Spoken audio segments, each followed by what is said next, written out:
আসসালামু আলাইকুম এভরিওয়ান। কোনো রকম কেনা ক্রিম ছাড়াই ঘরে তৈরি ক্রিম দিয়ে খুবই মজাদার নওয়াবি সেমাই তৈরি করে দেখাচ্ছি। আশা করছি সবার ভালো লাগবে। নওয়াবি সেমাই রান্নার জন্য আমি এখানে 1 প্যাকেট লাচ্ছা সেমাই নিয়েছি। এখন এই সেমাইগুলোকে হাতের সাহায্যে একটু বড় অংশগুলো ভেঙে নিচ্ছি। ভেঙে নেওয়া হয়ে গিয়েছে। এখন এই সেমাইগুলোকে আমি ভেজে নেব। এর জন্য চুলায় একটা প্যান বসিয়ে দিয়ে এর মধ্যে দিয়ে দিচ্ছি 1/2 টেবিল চামচ ঘি। ঘির পরিবর্তে এখানে বাটার ব্যবহার করতে পারবেন। কারো হাতের কাছে ঘি বাটার কিছুই না থাকলে রান্নার সয়াবিন তেল ব্যবহার করতে পারবেন, সেক্ষেত্রে টেস্টটা খুব একটা বেশি ভালো আসবে না। এখন এর মধ্যে ভেঙে নেওয়া সম্পূর্ণ সেমাইটা দিয়ে দিচ্ছি। যেহেতু চুলাটা অন করা, তাই সেমাইটাকে একটু নেড়ে নিচ্ছি যেন নিচ থেকে পুড়ে না যায়। নেড়ে নিয়ে এখন এর মধ্যে দিয়ে দিচ্ছি 2 টেবিল চামচ গুঁড়া দুধ আর 2 টেবিল চামচ দিয়ে দিচ্ছি চিনি। এখন সব কিছু মিশিয়ে নিয়ে চুলায় অনবরত নেড়ে চুলার আঁচটা একেবারে লো করে দিয়ে সেমাইগুলোকে ভেজে নিতে হবে। চুলার আঁচ বাড়িয়ে দিলে সেমাইগুলো খুব সহজেই পুড়ে যাবে, ফলে সেই সেমাইটা খেতে কিন্তু মোটেও ভালো লাগবে না।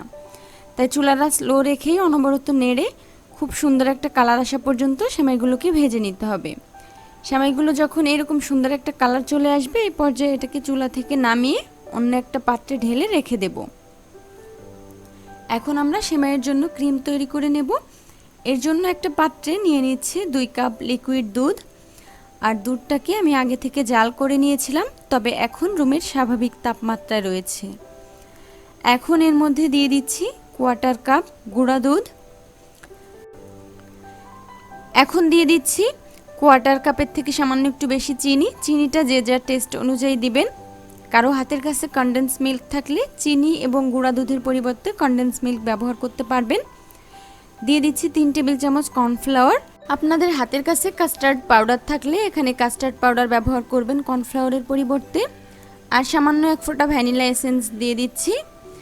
আপনাদের কাছে ভ্যানিলা এসেন্স না থাকলে এলাচের গুঁড়া কিংবা 2টা আস্ত এলাচও ব্যবহার করতে পারবেন। এখন এই সব কিছুকে খুব ভালো করে মিশিয়ে নিতে হবে। যেহেতু গুঁড়া দুধ এবং কর্নফ্লাওয়ার দেওয়া, খুব ভালো করে মিশিয়ে নেওয়া হয়ে গেলে হাঁড়িটা সরাসরি চুলায় বসিয়ে দিব। হাঁড়িটা চুলায় বসিয়ে দিয়ে চুলার আঁচ একেবারে লো করে দিয়ে অনবরত নাড়তে থাকতে হবে। যেহেতু কর্নফ্লাওয়ার দেওয়া, তা না হলে খুব দ্রুতই নিচ থেকে দলা পেকে যাবে। কর্নফ্লাওয়ার দেওয়ার 3-4 মিনিট পরে দেখতেই পাচ্ছেন মিশ্রণটা অনেকটাই ঘন হয়ে গিয়েছে। তো দুধের এই মিশ্রণটা যখন ঘন থকথকে হয়ে যাবে, ওই পর্যায়ে চুলাটা বন্ধ করে দিয়ে এটাকে চুলা থেকে নামিয়ে নিতে হবে। এখন যেই পাত্রে সেমাইটা সেট করাবো, সেই পাত্রে প্রথমেই অর্ধেকটা ভেজে নেওয়া সেমাই দিয়ে দিব।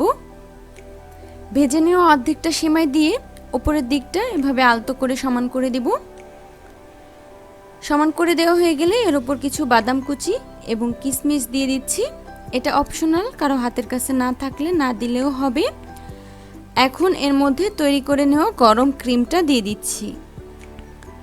সম্পূর্ণ ক্রিমটা দেওয়া হয়ে গেলে এর উপরে আরও 1 লেয়ার ভেজে নেওয়া সেমাই দিয়ে দিচ্ছি। এই লেয়ারেও খুব ভালো করে সেমাই দিয়ে উপরের দিকটা খুব ভালো করে সমান করে নিচ্ছি। উপরের দিকটা সমান করে নেওয়া হয়ে গেলে উপরে কিছুটা চেরি এবং কাজু বাদাম, কাঠবাদাম দিয়ে সাজিয়ে নিচ্ছি।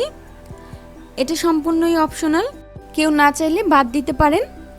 এখন এই সেমাইটাকে ক্রিমটা সম্পূর্ণ ঠান্ডা হয়ে যাওয়া পর্যন্ত অপেক্ষা করব। সম্পূর্ণ ঠান্ডা হয়ে গেলে ফ্রিজের নরমালে 1 ঘন্টা রেখে এটাকে সেট করিয়ে নিতে হবে। তো ফ্রিজের নরমাল থেকে 1 ঘন্টা পরে বের করে নিয়েছি। দেখতেই পাচ্ছেন ক্রিমটা কত সুন্দরভাবে সেট হয়ে গিয়েছে। সেমাইটা খেতেও আলহামদুলিল্লাহ অনেক মজা। আশা করছি ভিডিওটি আপনাদের ভালো লেগেছে। ভালো লাগলে ভিডিওতে একটা লাইক দিবেন এবং প্লিজ আমার চ্যানেলটি সাবস্ক্রাইব করে পাশে থাকবেন। সবাই অনেক বেশি ভালো থাকবেন। আল্লাহ হাফেজ।